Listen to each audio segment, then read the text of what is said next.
Good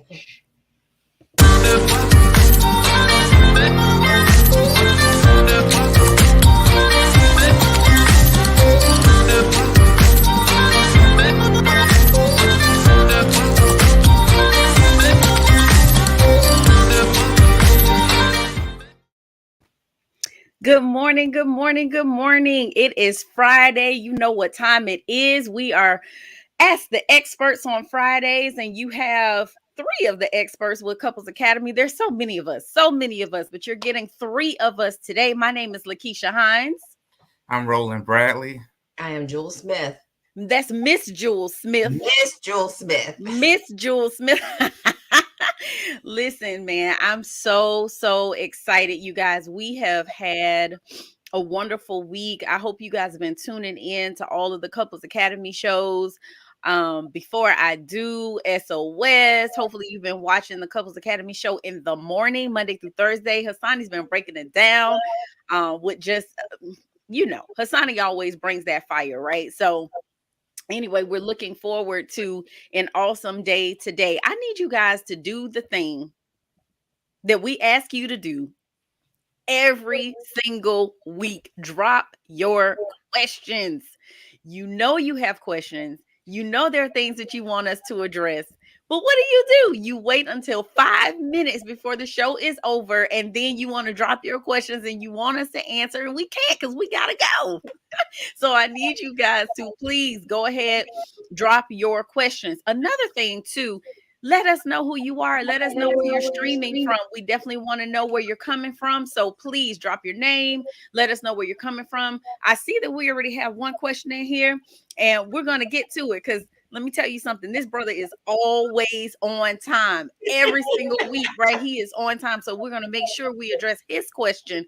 But we're going to take a quick break, give you guys an opportunity to drop your questions in here. We want to make sure that we answer them for you. You are watching Ask the Experts, and let's go.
All right. Guess what, you guys?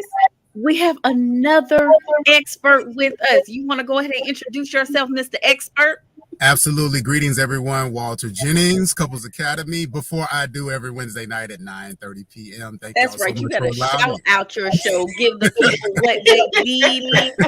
Walter, what do we need to know about Before I Do? Because maybe there's some people here today and they don't know what Before I Do is. They have no clue what we're talking about. So why don't you just give them like a little quick little blurb about what's going on with Before I Do?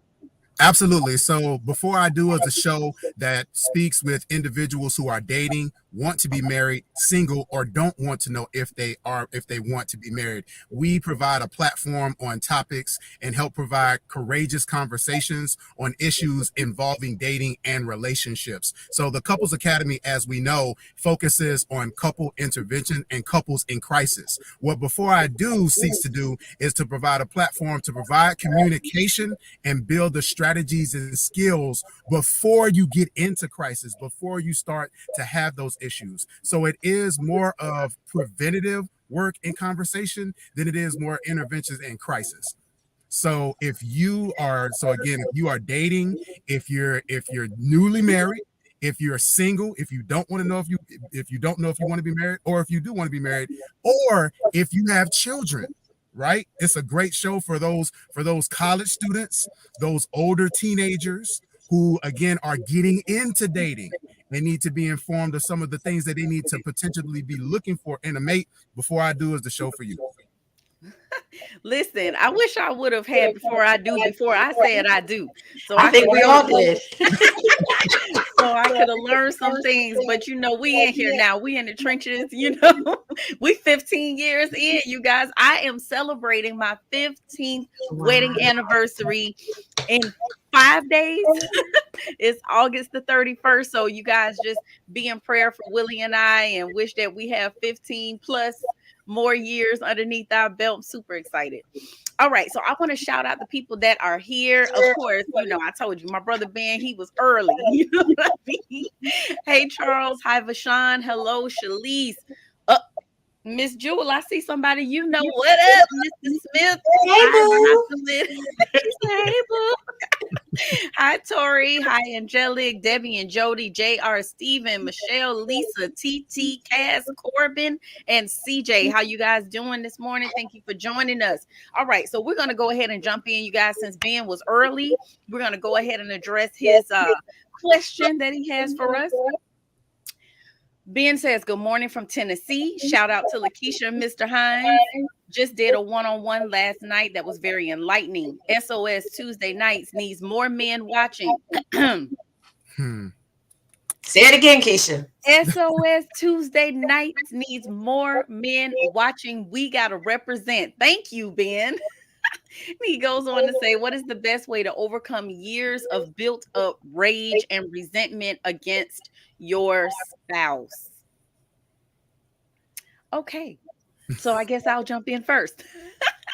So Ben, especially now since I know what I know, the reality is this: you guys have got to address those issues. One of the things that I find with couples oftentimes is they assume that the other person knows certain things. They assume that the other person understands what they're feeling and what they're going through.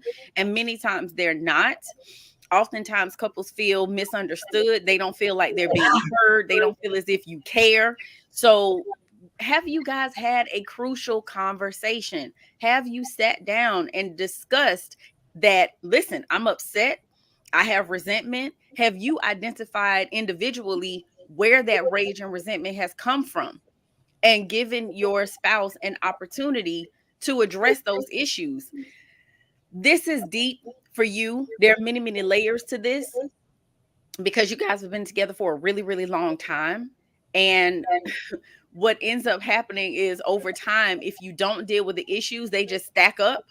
And eventually you have what I call the volcano effect, where you just have this pressure that builds up below the surface that nobody can see. A lot of times nobody can feel it, but then eventually there's an eruption. And when that happens, everybody's looking around at each other like, oh my God, how did we just have this eruption? Like, you have no clue where it came from. So you have to go back to where it began. You have to address those issues. You guys have got to talk about what it is that you want and need and desire from one another. And forgiveness is a big thing for you. In your relationship, forgiveness is key.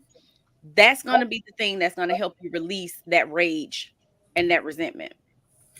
Yeah, what I was going to say is that I think the first thing is for both of you to decide if you want the marriage. That is always the first step in figuring out if you want the marriage. The second thing is to know that you didn't get here overnight. So getting out of it isn't going to be an overnight process. You all are going to have to buckle down and commit to doing the work, to actually moving forward and figuring out what your marriage needs to look like. As Keisha mentioned, I think the next thing is to understand that there are going to be a lot of things that you need to unpack in your relationship. You all are going to go back not only potentially within the years of your relationship, but also there some of that individual baggage and things that you might have brought, being able to go back and uncover those things and partner with each other in that. And then the last, one of the most important steps is believing and being hopeful about what the newness of your marriage is going to look like,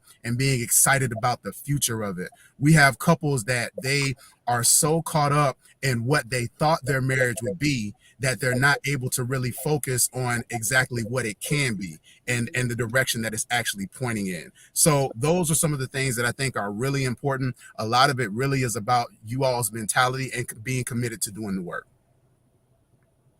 I totally agree really quick. To Walter's and Keisha's point, we have to man up and woman up and have hard conversations.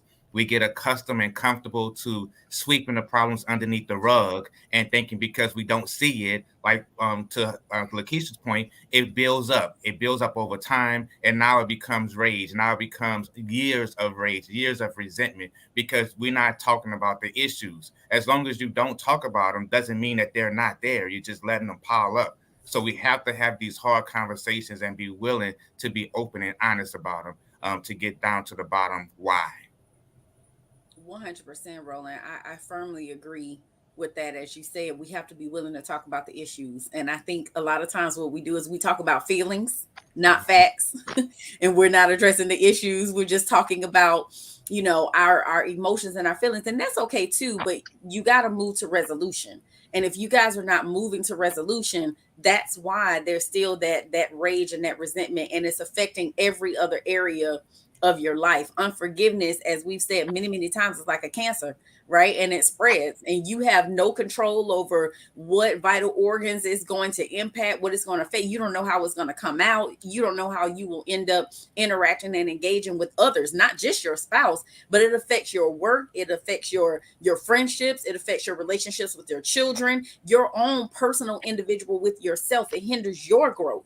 Mm-hmm. So you've got to deal with that unforgiveness. All right. And then he went on, see, every time I'm here, everybody want to take it sexual. He said the hunt is always better when your queen is just as hungry. So you were watching SOS the other night. We were talking about desire. Roland was there. Walter was there. We were talking about attraction and all these things. So he circled back around to make sure everybody understood that the hunt is better when your queen is just as hungry. I agree. But what does she want to eat? Hello? Is this thing on? You're right. What does she want to eat? All right, you got to figure that out. All right, so let's see. Who do we have here? All right, Michelle says, I am in a long distance relationship for 6 months. He avoids all questions about where we are going. There's no goal, no planning, nothing. I'm 55 and I'm not going to keep playing around. What to do? Wow. Okay, so all right. I was gonna let Jewel jump in since we hadn't heard from her. Yeah, Jewel hit us with the wow. I've been in a long distance relationship before, and there comes a time where you have to say, this is what I want. And if they are unable to give you that thing that you want, then it's time to move on. I mean, communication is key. And if you've tried to sit down, maybe it's how you try to communicate with him about it. How about just saying, I'm interested in making sure that, we're on the same page as far as where our relationship is going. And, I want to make sure I'm doing my part. Where do we go from here? Does he know that you're truly interested and that you're willing to do whatever it takes, to build on this relationship? And at that point, if he cannot, tell you, okay, well, I'm willing to do this, this, and this, then it's time to move on. So in Foundry, what I was going to say is that in Foundry, we learned that one of the hardest things for men to say is, I don't know. Michelle, it may be a situation that he doesn't know, and he doesn't know how to tell you that he doesn't know, because as men, we are taught that you have to have an answer. Just like you said, you have to have a plan. You got, where are we going? What do we do? And if a man doesn't know, then you don't admit that you don't know, because then that makes you look incompetent, and nobody wants to be with an incompetent man, someone that doesn't know. However, when you say you don't know, what that does is that starts the process of being able to partner with someone that can help you in the process of figuring out exactly what it is that you do want. So I would just suggest, just as Jewel was saying, seek to have a conversation with him that both of you are talking about what you want and where you want to go, rather than kind of putting the onus on him to feel like he has to come up with this plan for both of you all. Like Jewel was saying, share with him where it is you would like to go, what your plans are, what you would like to see, and then ask him what his plans are, or what are some of the things that he would like to see. If I can, I just want to make a quick left and take this side street really quick, because the fact of the matter is, unfortunately, we have a lot of men that are not grown men. And the fact that, we're avoiding conversations, avoiding questions, avoiding giving directions. It's one thing to not know where we're going, but it's another thing to not even be moving, going in the same direction.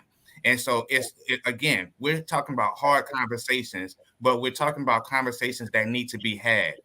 A lot of times we want to still play games, and unfortunately, we have a lot of men and women that have just not grown up.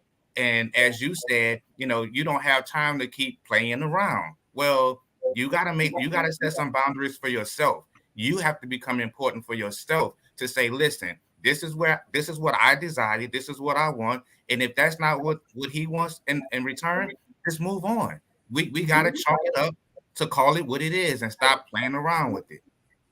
Yeah, for sure. And what I was thinking about is the fact that, Michelle, you shared that you are 55 and fabulous.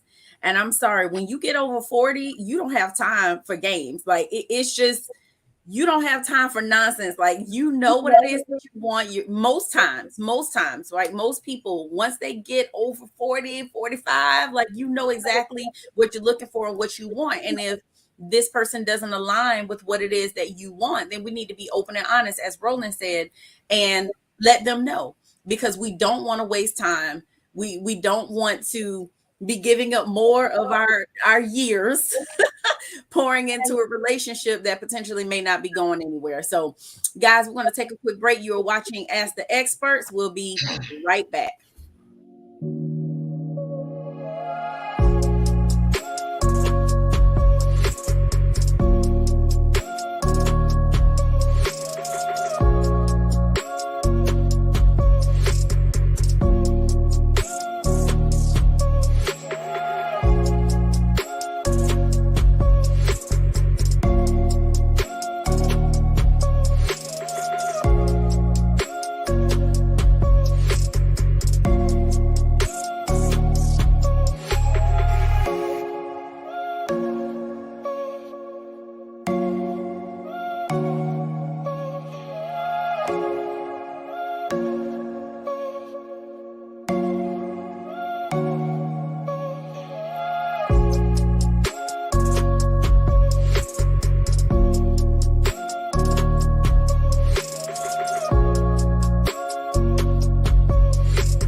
All right, you guys, welcome back. That was last weekend. We are so excited every time Last Chance Weekend rolls around. That just brings us so much joy. Jewel has been there.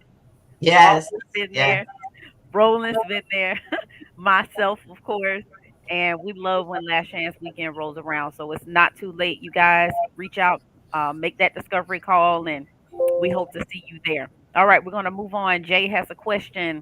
My wife had an affair a few months ago. We are choosing to work on this marriage, but her not showing up every day is making it difficult for me to want to stay in this marriage.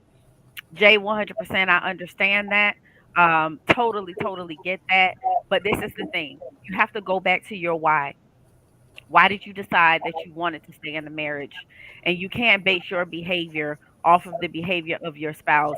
You chose that you wanted to stay and you said that you were willing to do the work. You have to show up regardless of what it is that they're doing.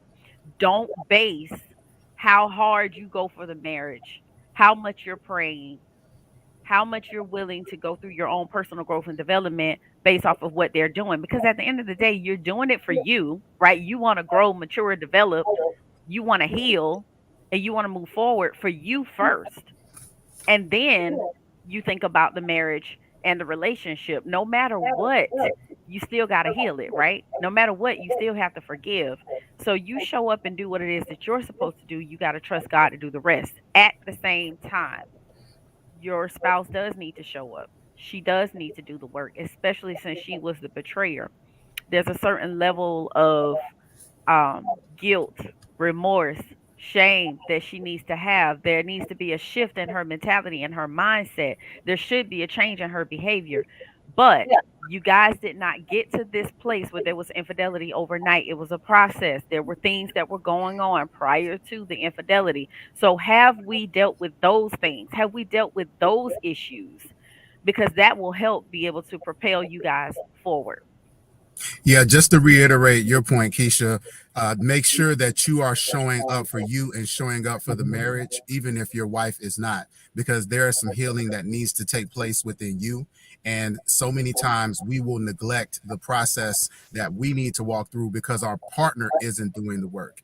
And that's no excuse for you not to do the work that you need to do and model as an example what needs to be done. And down the road, you may have to make a decision as it relates to your marriage if your wife continues not to show up. But it's important for you to continue to show up and do the work for you and for the marriage. And if you are showing up and you're doing what you need to do, regardless of her not showing up, later on she's going to see that. And 9 times out of 10, she's going to mimic what you're doing. So if you're not affected by what she's not doing, not that you're not affected by it, but if you're focusing on you and healing you, and you're doing everything you need to do, regardless of how she's coming at you or showing up around you and in your marriage, she's going to see the difference. And she's just going to, hopefully she'll want what you want. Yeah. So I want to move on to Kimberly. Kimberly says, you might get in trouble for this one, Kim. I'm just saying. She says, why do men need so much praise for everyday duties? Women are hardly praised for the many hats we wear. It just feels like constant ego boosters. What say you, Walter Rowland? I'm gonna let Roland go first because I'm gonna start funny and then I'm gonna go serious.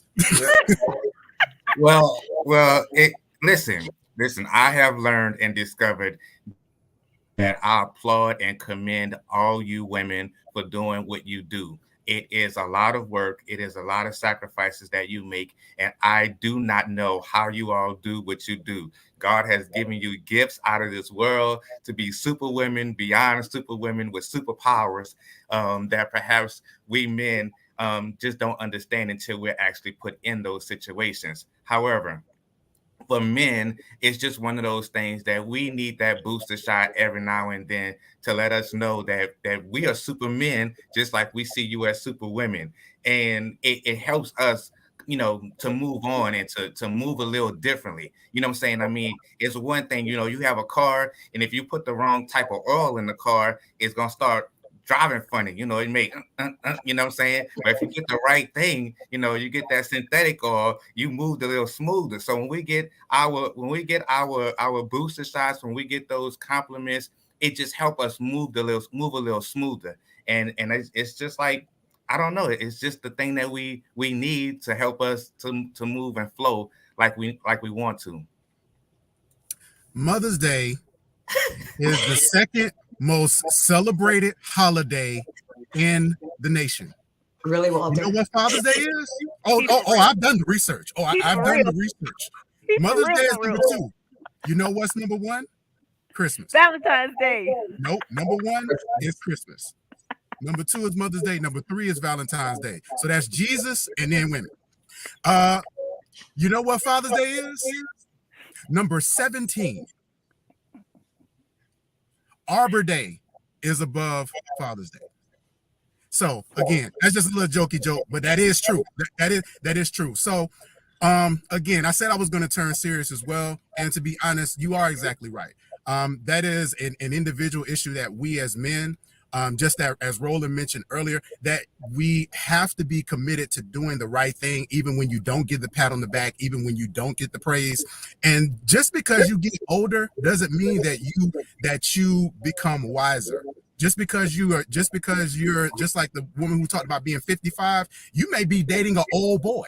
Mm-hmm. So, there are a lot of old Wait a minute. boys. Say that again. You might be dating a what? You might be dating an old boy. So he may be a 50-year-old boy. So there are a lot of boys that are walking around that they need the affirmations, they need the pats on the back, they need all of the fulfillment from other people as opposed to doing what is right within themselves. So absolutely that is a part of it. But on the flip side as well, if you have a man in your life, if you have, and this goes both ways, if you have a partner, it is so important for you to build one another up.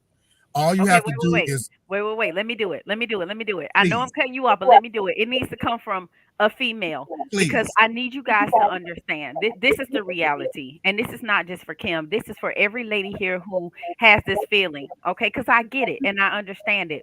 But I will tell you this: when you look at the broad spectrum of men, how many of them are showing up, working hard, going to work every day, coming home, helping to take care of kids, helping to help around the house, trying to make sure you're satisfied sexually, trying to take care of the things in the yard, taking the trash out, washing the cars, trying to show up for you while still neglecting himself because he's in charge and he has so much weight and pressure on him that was ordained by God because he's the head and he's the lead, but he's still coming home trying to show up and represent. And he may not be doing all of those things, but even if he does a fraction of those things where he sees that there's a need in the home and after a hard day, he comes home and still tries to help out around the house or help out with the kids or whatever.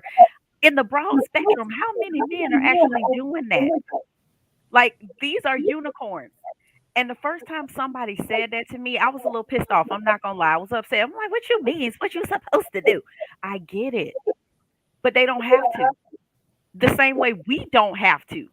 Mm-hmm. So when you say men need praise, why do they need praise? It's a part of their DNA. It's a part of who they are. 4 things I've told you men need. They need respect, number 1. They need to be appreciated. They need to be valued. And they need to be affirmed. Your praise doesn't have to always be verbal. That's good. But it can be physical. Can I jump in there real quick? What about the men who have gone through their entire life always being told something negative? They're not this, they're not that. They can't do this, you can't do that right. Or, they at that time of age where everything's about any and everybody. Where now that they're older and they're in a marriage, they want what they've never had. They want what they've always wanted to have, whether it be from their girlfriend, from their mother, from their father. They want that constant praise of saying that I'm a good person, I'm a good man. And, and that helps them. That helps them mentally get past the things that they were told that they weren't good at when they were at a younger age. And the reality is this: we all want praise. It may not look the same, but we all want praise. There are some people who are like, no, I don't need no praise. I don't need no accolades or whatever, specifically on your job right now. I don't need all of that. You want a raise, don't you? That's praise. That's acknowledgement. So there are many, many different forms of praise. So I would say, Kimberly, if you're struggling with this, then I would literally have a conversation with your husband and ask him, like, what is it? What type of praise is he desiring? Does he just want you to say, honey, thank you for taking the trash out? baby did a good job last week or whatever. Like, what is it that he's looking for? Because you may be thinking it's more than what it actually is. And it may be a simple thing. It could be a post-it note on the bathroom mirror saying, "Thank you for a good time last night." Mm. I'm just saying. So have a conversation with him and find out what it is that he wants and that he desires from you. All right, so guys, we want to take a couple more questions because you guys are in here. You did what you normally do, you know, you did it. But we want to make sure that we honor those who did chime in and try to get these questions in. All right, so Angel, this is two parts, you guys. We did a 1 day intensive, and the homework leads us into intense arguments. Husband has been showing trustworthy behavior. I think it's just built up resentment and bitterness. He lied so well. So she's saying she thinks it's built up resentment and bitterness within herself because he lied so well that it's hard to trust again. I know we have to forgive, but no one tells us how to forgive. How do you forgive? What are the steps and how do you release the bitterness? So you adjusting in your seat, Roland. You got something? You adjusted. Well. Listen, it's one of those things when your heart has been turned cold, and you want to have a release. Your release for yourself, one, is to forgive what you've done. Forgive yourself first. We have to go back to God because He is the head of our lives, right? And ask for forgiveness. But the bottom line is, once you forgive yourself, you say, what steps do you take? When you start looking at yourself and consider yourself first, the fact that it could have been the other way around, or it could have been, something different, then we have to put in that empathy card. We have to understand that it could have been done a different way, the whole process, right? Forgiveness is a individual thing. It starts individually first, right? And then you can kind of spread out to see your spouse, as to going back to the why, going back to the hard conversations, going back to understanding one another, and seeing the remorse, feeling the remorse, to be able to get to that place of safety, because that's what it's going to take to be safe and to be secure in that process of forgiveness. So start with yourself first, and then have that compassion for your spouse and forgive your spouse, and then you guys work together to forgive one another, because it's a we thing, not a me thing. Once you make that decision to forgive. I'll say too, Tamika said disassociation is the word. This happens to some people when we skip the hard conversation, which turns to bitterness and resentment. Mhm. And I 100% agree, Tamika. I mean, that happened in my own relationship where we weren't having those crucial conversations. And we weren't being fully transparent, open, and honest with one another. And it can lead to bitterness and resentment. But I will tell you this, to Roland's point, when I did have to move to a place of forgiveness, it was difficult. And I literally was asking God, like, why I got to do this? I don't want to. Don't you know what he did to me? Don't you know what happened? And just as clear as day, and I've shared this many times, God said, don't I forgive you? Mhm. Every day. And Mhm. I was like, oh, it was that Yep. gut punch. It was that slap in the face. It was what I needed because I was so busy up on my high horse. Well, you did this and you did that, pointing the finger and not looking at myself and the role that I played in the demise of our relationship. So when I started putting the focus on myself, and I realized that I had work to do, that I was not perfect, that I was at times not a very kind person, it humbled me. So there Mhm. has to be a certain level of humility that you have where you recognize that none of us are perfect. All of us are flawed and we all play a role in our relationships because we both, our job is to show up as our best selves. And if you have not done that every single day, then you have something to ask for forgiveness for. Yeah, I think that the first thing is to know that forgiveness starts with a decision. You have to make a decision to forgive. And just as Keisha and Roland mentioned, making sure that it is rooted in the right thing, that it is rooted in the fact that you were extended forgiveness if you are a believer from God. And then we have the obligation to then extend that forgiveness to others. And then the other thing is to make sure that, just as Roland mentioned, that the forgiveness is for you first. is to release yourself from the pain and being tethered to the decision that someone else made that you necessarily were not responsible for. Oftentimes what we do is we tie our well-being to someone else's decision making. And so what forgiveness does is it helps to sever that tie where I say, I forgive you. And just know this is one of the common misconceptions with forgiveness. Because you forgive someone, it doesn't mean that they get away with it. It doesn't mean that they get to walk away and they're going to be absolved from the judgment and everything that comes along with that decision that they made. Trust me, they are going to have to live with the choice that they made. So understand that by you extending forgiveness, it is not only for you, but it also does not absolve them from everything that comes along with them reaping what they've sown. Powerful, powerful, powerful. You guys, our sister Denise is here this morning, so we need to help her out. Denise says, sex after betrayal. He said it was just sex, just physical, with multiple affair partners, but how can it be different with me? It's taking time to reconnect emotionally. I don't want to be used just to get off. Denise. Yeah, that's a go ahead. Go ahead. No, Go ahead. Go ahead. No, I was just going to say that's one of the common things that we hear from men, and we justify that the difference as far as between men and women when it comes to sex as to why we cheat, because it is more physical for us than it is mental and emotional. But again, that doesn't make it any less painful or irresponsible to do that. So this is a opportunity to be able to communicate with your spouse as it relates to your experience in this situation. Now, there is some digging that your spouse is going to have to do as to why he thought it was okay to express, even if it just was physical, for him not to wait for you, for him not to hold himself physically accountable for remaining committed to just fulfilling himself with you. And it sounds like there's some individual work and some digging that he needs to do in his background and in his experiences that is going to be a part of you all's healing process. Yeah, I'll add on to that too, Denise. You know, my radar is going off, and my radar, and it could be wrong, and you don't even have to comment, but I will say this. Typically when women feel as if